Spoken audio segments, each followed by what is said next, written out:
Welcome, everyone, to the onpoli podcast. I'm John Michael McGrath. And I'm Jessica Smith-Cross. Today on the pod, the NDP have formally asked the Integrity Commissioner to investigate the Labour Minister as the Skills Development Fund controversy continues. Bill 60 passed through the legislature, and some are sounding the alarm about water safety. And if Ontario Place wasn't enough, now we need to ask if the Ford government is eyeing Exhibition Place as well. It's November 28th, 2025. Let's get to it.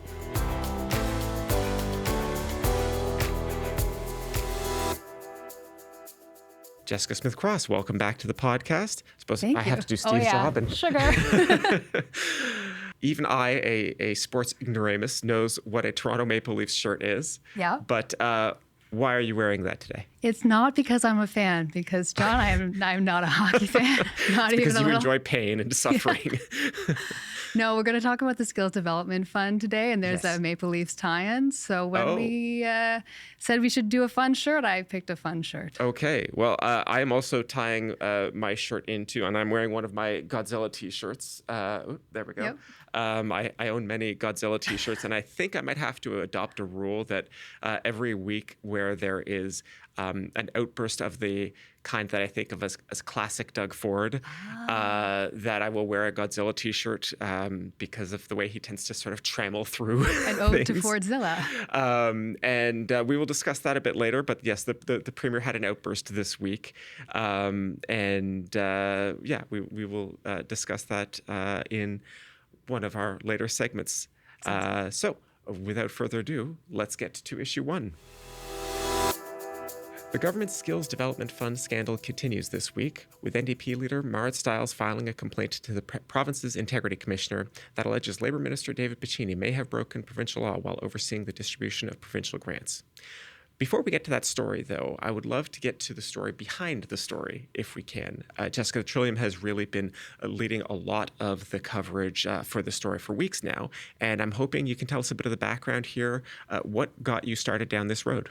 I guess there were two different things. The first, one of our reporters, Charlie Pinkerton, had done an FOI request, a Freedom of Information request, for some documents related to a different story, but they turned up some communications about the Skills Development Fund and a group that was awarded funding. And what the email showed was that the civil servant said that the project had been scored low in their assessment, but the minister's office had decided to fund it anyways. And this is something that, like, months and months later, the Auditor General would do a whole report on. Became a big deal.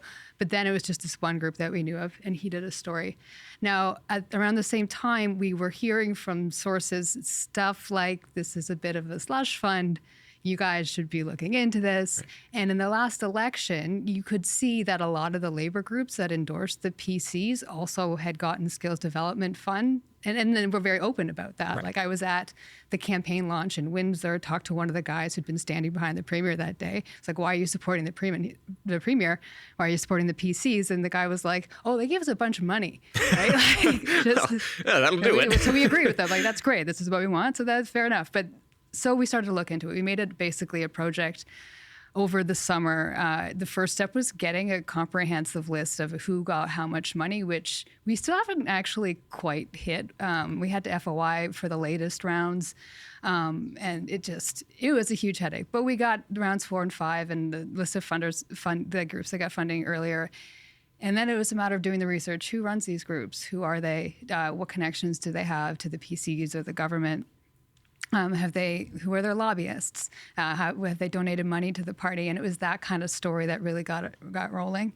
Then the AG's report came out, and then tips started flowing in. So the stuff about the Leafs game and Minister Piccini and the wedding in Paris and all that came after we started just doing the basic story about who got the money and what connections they might have to the government. Right.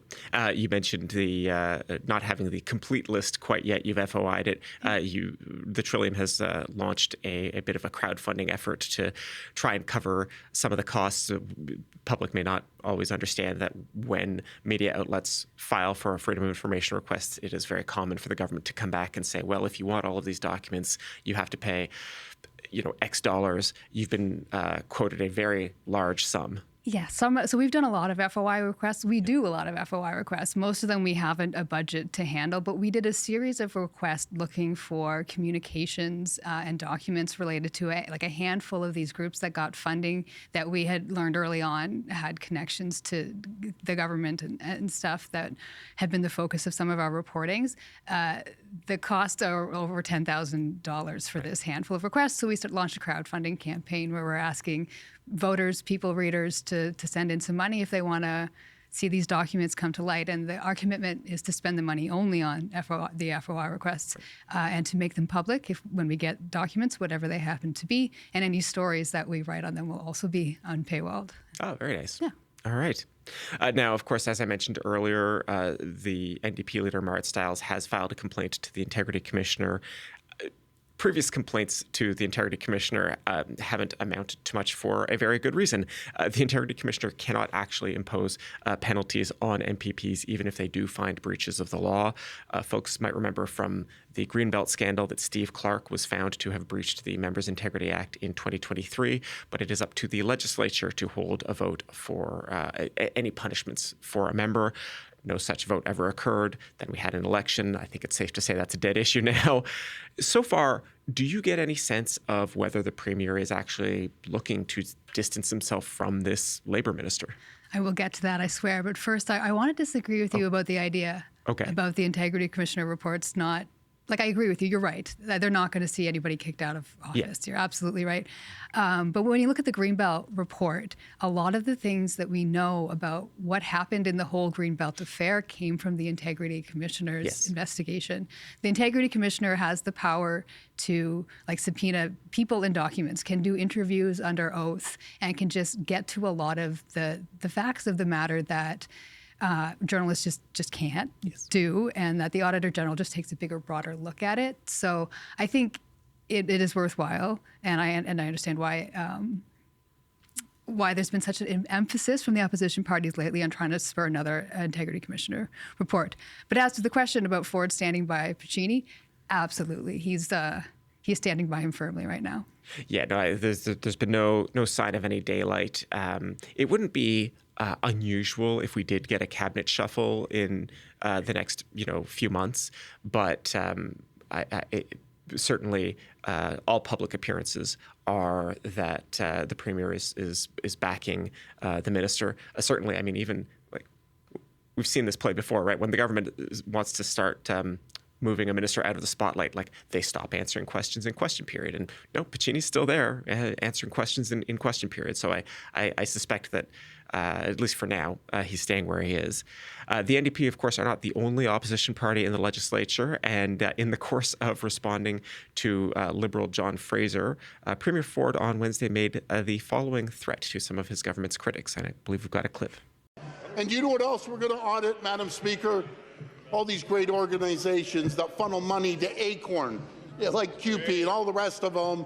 But we give money to agencies, and they funnel it quietly to these left-wing radical groups, and they aren't using it for what we thought they're going to use it. But I promise the NDP, we will be auditing all these so-called charitable organizations that are funneling money. Just stay tuned on that one. That was Premier Ford earlier this week. Now, he said stay tuned on this one. We did stay tuned. Even before the day was out, they started walking that statement back. But what did you make of it, Jessica?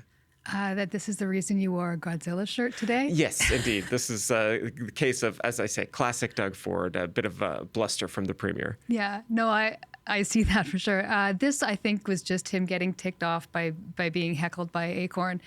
His comment, get a job, buddy, that yes. He replied to in the midst of all this. It made international news. I think he was ticked off. Yeah. And it seemed like where he was going with this was a threat to audit people who get public funding, maybe allies of the NDP, and find they'd been misusing it.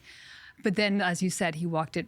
It was never quite clear, and he walked it back before it could be damaging to the responsible government. The responsible government doesn't audit its enemies and try to find things, right? Yeah. He sort of suggested that, but then was like, no, this is just the regular course of audits that we do. Yeah, and maybe just to give people a bit of a behind the scenes here, I was at the legislature that day after he made that statement, and we were all gathered in the hallway outside the chamber, and the members of the press gallery were asking members of the Premier's staff, like, what did he mean by that? And it was not forthcoming. I think maybe they were as surprised as anybody to hear what the Premier had said. As you say, like a responsible government would not make these kinds of threats. And we're not going to do a your column, my column segment this week. But I will just say that I did write for TVO about this because these kinds of threats are worrisome precisely because the government has such incredibly broad powers to investigate people. One of the things we learned very early on in the Ford government, or at least I did not know this until 2018 when the Ford government created, you remember that select committee that they used to investigate the Fair Hydro plan. Yeah. Something I learned during those proceedings is that Canadian citizens do not have the right to remain silent before a parliamentary committee. If you do not answer a question from a parliamentary committee, you are in contempt of Parliament, and that can face very serious penalties. The government, the legislature, they have enormous powers. People should not make idle threats. I will leave that there. Now, why, of course, was the Premier so exercised about CUPE and ACORN? Because they were among the groups, as you mentioned, protesting the passage of a particular bill at the legislature on Monday. And which bill was that? For that, we will go to issue 2. Bill 60, the Fighting Delays Building Faster Act, passed its third reading at the legislature on Monday. We've talked about the impact of Bill 60 on renters before, including in last week's podcast, but one section of the bill has to do with water infrastructure in Peel region, and it's got some people raising alarm bells.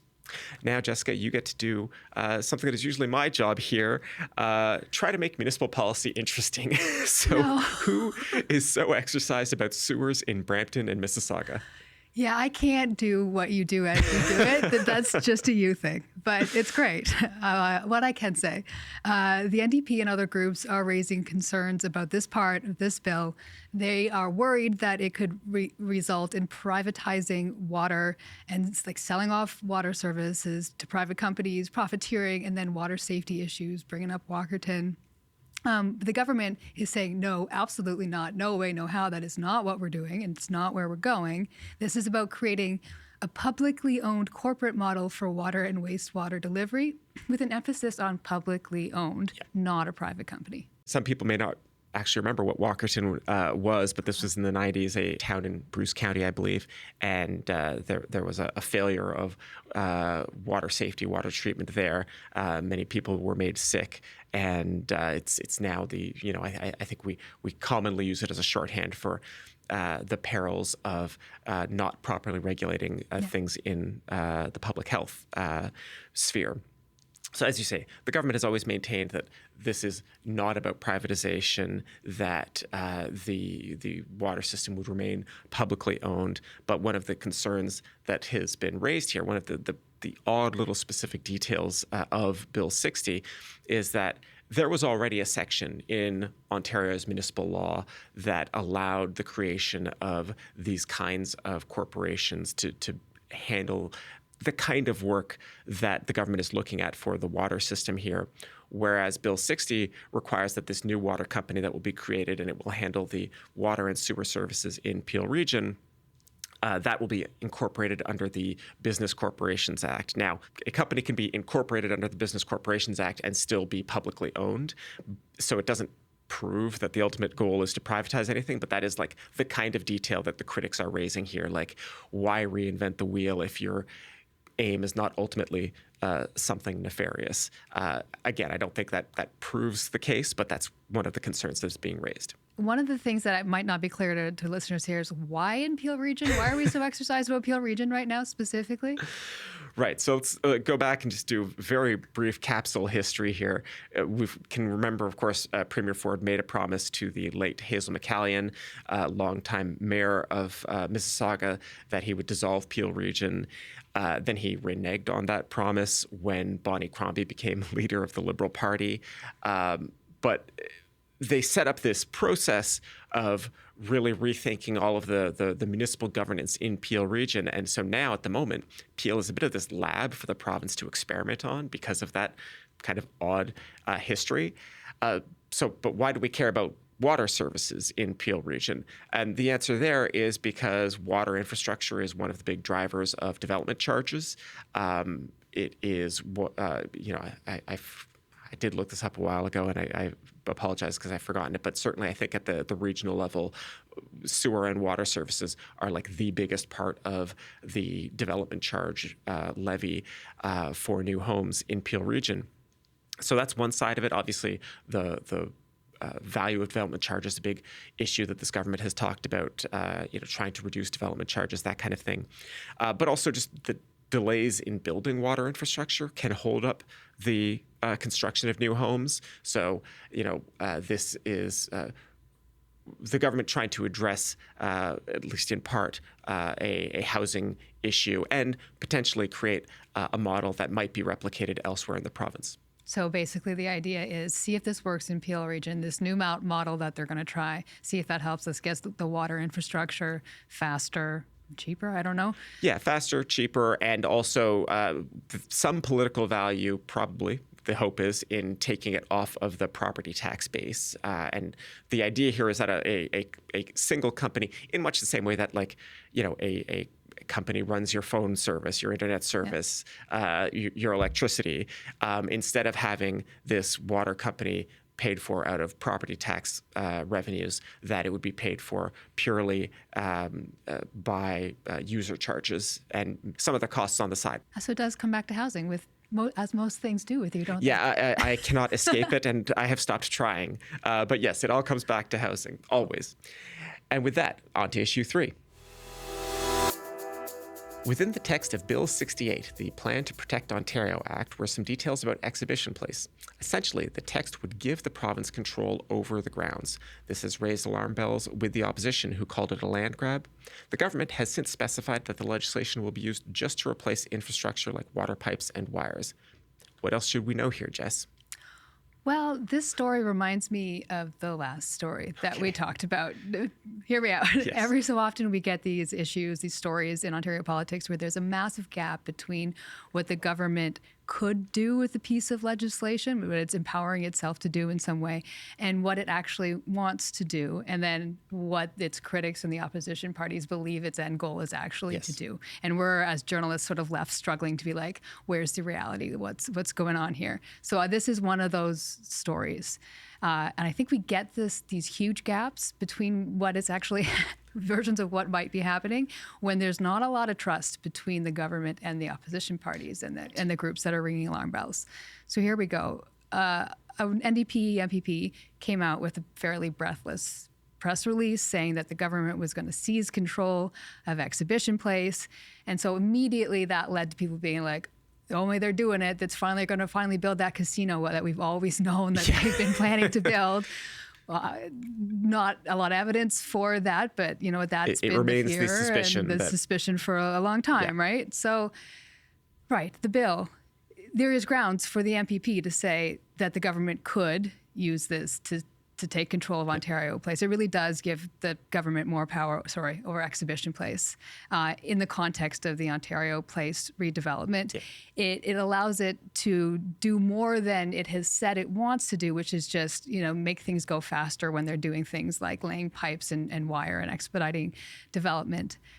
So here we are again, the government saying, we just want it for this. The bill says they could do much more, and there's not a lot of trust in the government for only doing what they say they want to do with this legislation that they're doing.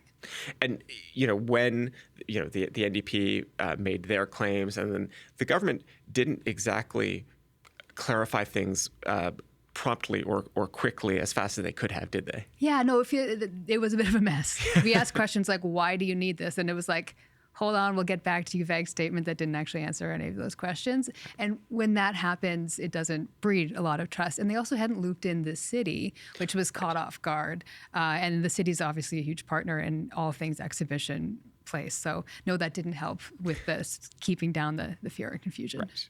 Now, you mentioned this is all happening in the context of the Ontario Place redevelopment. Charlie Pinkerton at the Trillium reported last week that redevelopment, the Ontario Place redevelopment, could actually take substantially longer than the government has been claiming. Yeah, he did some FOI requests and got some briefing documents that said the construction period for the Therme Spa should be 24 months with potential extensions up to 9 years, which is a lot longer. Does that mean it's going to take more time, 9 years or something? Not necessarily, but the government is planning for what would happen if it does take that long, and it would cost Therme some money is the upshot of that. Right. One additional point of context that I want to throw in here, you mentioned that they didn't loop in the city, and that's kind of a big deal because the City of Toronto owns Exhibition Place.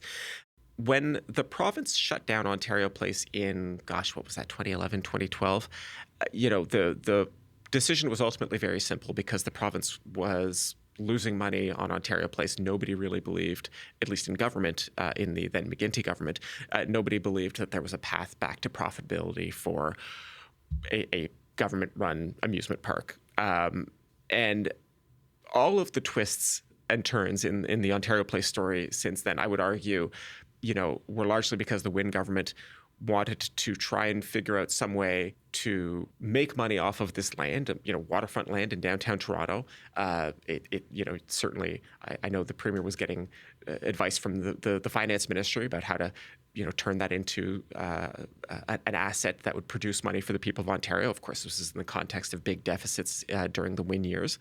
But she was getting all sorts of cross pressure, right? On the one hand, you want to redevelop Ontario Place in a way that makes money. But on the other hand, downtown Toronto residents who vote Liberal did not want a casino. They did not want condos. And once you rule out a lot of the either residential or commercial uses for that space, there's not a lot left to do.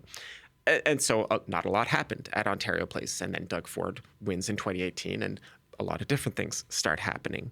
Anyway, that is all context to say this is not what is happening at Exhibition Place. The City of Toronto owns Exhibition Place, and I don't know if it makes money off of Exhibition Place every single year, but in general, it is a asset that pays money into the city. The convention center is very busy. It's, I think, one of the largest, if not the largest, convention center in Canada. It is just a totally different story from Ontario Place. That is an asset that the city very much knows what it wants to do with, wants to hang on to. And so when you start ringing alarm bells about the potential provincial takeover of Exhibition Place, the City of Toronto, not unreasonably, freaks right out. Yeah. All right, with that, let's go to the mailbag. If you've got a burning question or insightful comment, you can always send it along to us at onpolitics@tvo.org. And this week, Jessica, you get to read the letter, guest's privilege. What do we have? Here's an email from listener Scott Giroux in Belleville, who writes to us about a Trillium article. How convenient that I'm here. Hello, big fan of the show. Here is an interesting article from the Trillium on municipalities using Ford/PC lobbyists to get things done for their municipality in 2024. This seems to be rather consistent method/behavior with the Skills Development Fund, as well as other provincial programs. My question is this the way things have always worked in Ontario? That using lobbyists formerly of the government or friends of MPPs/the shadow premier/Calandra's friends is the best way to get things done? Could you explain the issue better than I and dig deep into Steve's memories to see if this style of lobbying is the norm for past governments, or is this mostly unprecedented? From Scott Giroux in Belleville, Ontario.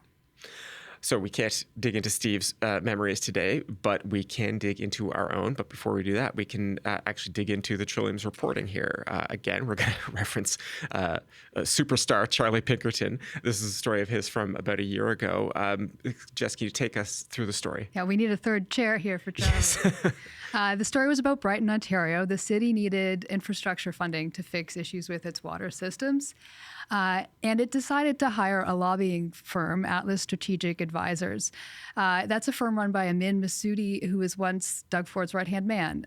So what they did, these councillors, is they talked about this openly in council as if no one was listening, but someone was. And it actually wasn't Charlie. He doesn't just listen in to random city council meetings or call town in council to meetings. random municipal councils around Ontario? No, but there we should keep that thread out there. There was a local person who had a newsletter and had some involvement in politics there.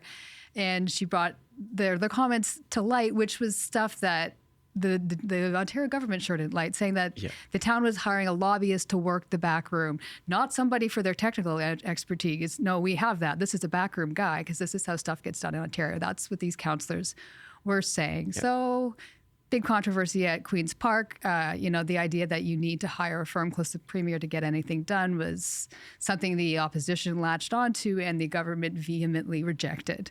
Ultimately, the town and Atlas stopped working together. The town didn't get the funding it wanted in that round, but the idea of whether this is new that the letter writer asked about, it's not new for a government to have an ethics scandal. The idea that to get something done in Ontario, you need a well-connected person, or to be a well-connected person is the same kind of idea that the government's getting in trouble for over the Skills Development Fund. And it's sort of been an issue for this government since its early days with the whole Dean French patronage. Yes. Thing. Oh gosh. But it's also every once in a while I forget about Dean French, and then it comes back up again. Yeah.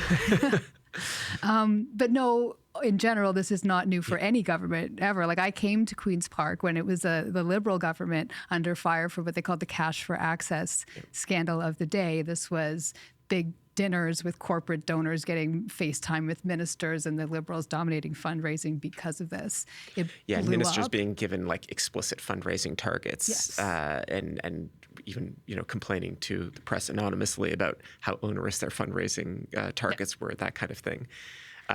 No, as you say, I could, even if you want to just talk narrowly about lobbying, I remember one of the ones that sticks in my mind was a former aide for a Liberal Minister of Transportation went to go work for Tesla, and some interval later, the government revised its EV subsidies in a way that benefited Tesla, right? These things are not unheard of, not novel, but I guess I would say two things. One, my sense is that it at least was not quite so blatant, and it had not percolated all the way to municipalities where I don't remember any stories from the Wynne era, for example, where municipalities were saying in open meetings at council, certainly, that the only way to do business with the government was to hire a lobbyist.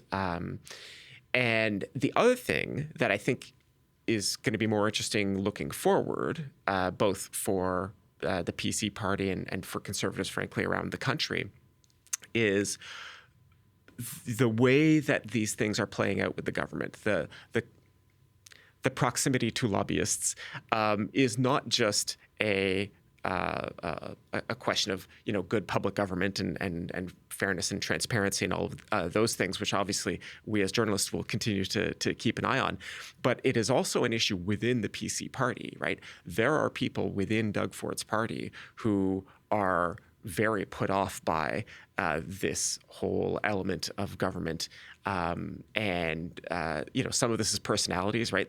There are people who don't like some of the people who are closest to the Premier, that kind of thing. And then, there's always that kind of grumbling.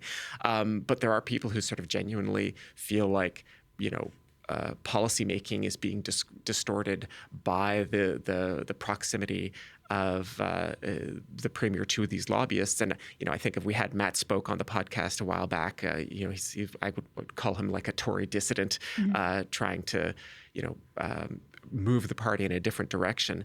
The relationship between the government and lobbyists is absolutely all in this mix of this question of what kind of conservatives do conservatives want their party to be? And there are some who are looking at the results of Doug Ford and not liking what they're seeing. Yeah, the Project Ontario people are on the slightly, they would describe themselves as, I think, more conservative than the PC government. Yeah. And they're very critical of their ethics, as critical as you might find like comments from the NDP, which is always interesting to see. Yes. All right. And of course, if people do want to read that story from Charlie back from last year, you said we are going to put a link in the show notes. And as always, if you'd like to ask about content on the On Poly podcast, you can email us at onpolitics@tvo.org. That is the On Poly podcast for this Friday, November 28th, 2025. You can follow our show wherever you get your podcasts so that you get notified each time a new episode is available. And you can see the video version of the podcast on the TVO Today YouTube channel. Any feedback you have, we're always happy to hear it, good, bad, or indifferent. Write us an email at onpolitics@tvo.org and be sure to include your first name, last name, and where you're located. This week's episode was produced and edited by Matthew O'Mara, video editing by Colin Kish. Production support from Jonathan Howell and TVO's Digital Media Services team. Laurie Few is TVO's executive producer of digital. John Ferry is vice president, programming and content. And thanks as always to our wonderful crew for putting the whole set together and making us look great.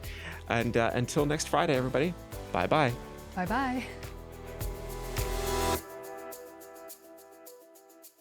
Hi there, my name is John Michael McGrath, and I'm a podcast host and writer here at TVO.